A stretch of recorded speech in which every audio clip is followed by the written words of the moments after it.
Communities across our area prepare for this weekend storm. New Bedford Mayor Jon Mitchell held a news conference this morning to make sure everyone is ready.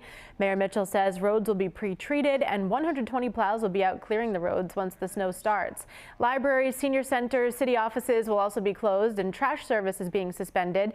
Most importantly, a parking ban goes into effect at 2 Sunday morning, which Mitchell says is mandatory.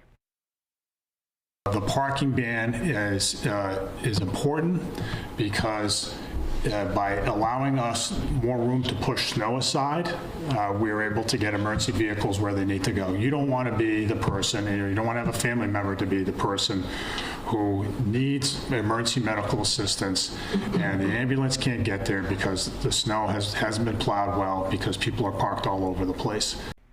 Mayor Mitchell says this will be the biggest snowstorm to hit the city in over a decade.